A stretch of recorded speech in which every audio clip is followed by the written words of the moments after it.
Hi guys, my name is Nathan. If you're new here, I run an online digital product business selling Canva templates, and I talk a lot about building online income and systems and data that are just sustainable and make sense.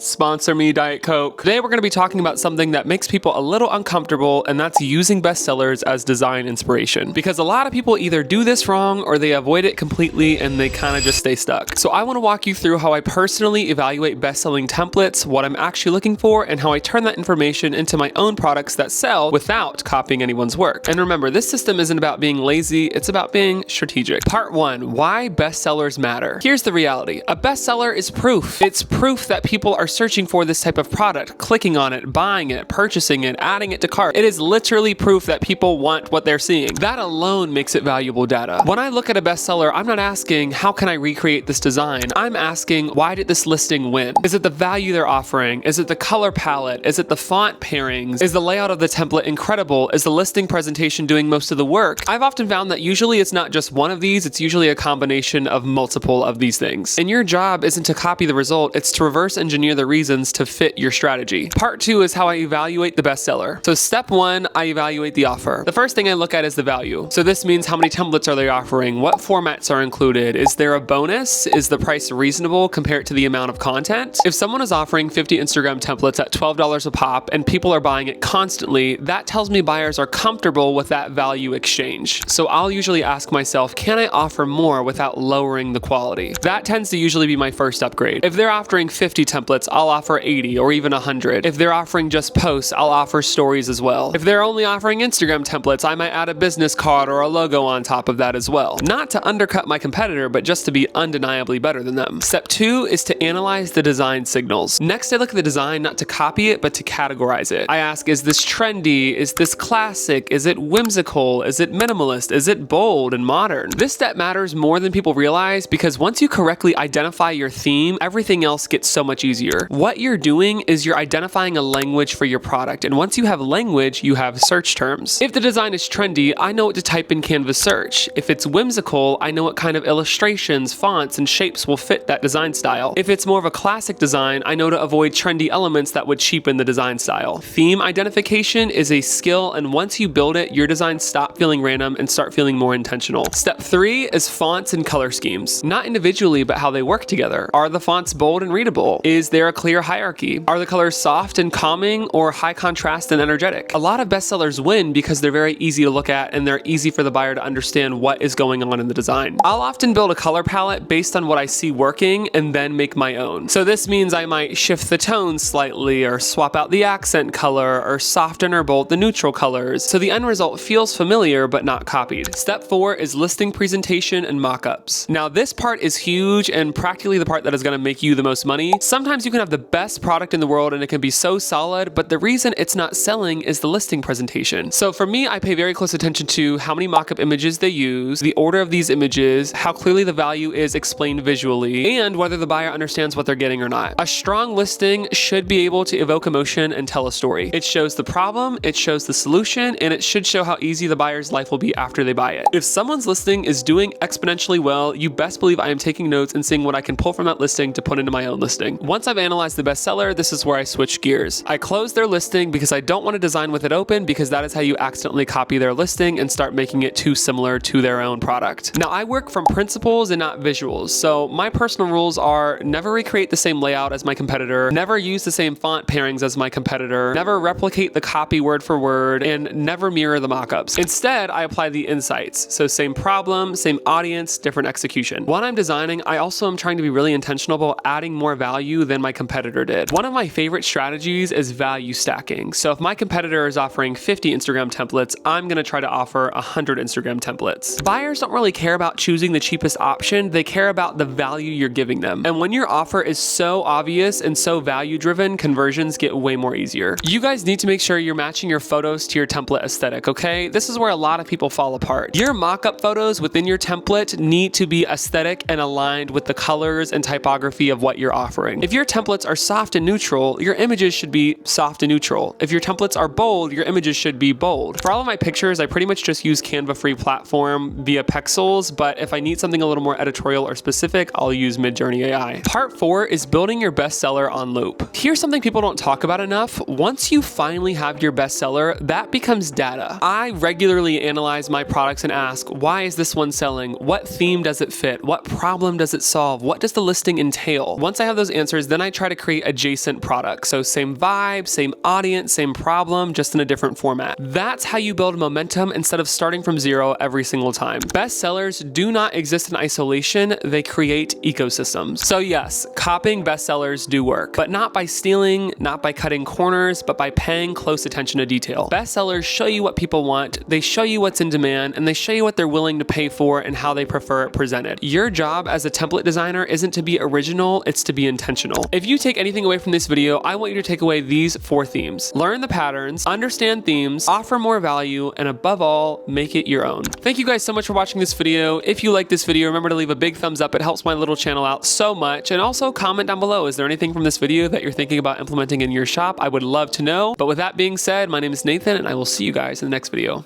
Bye.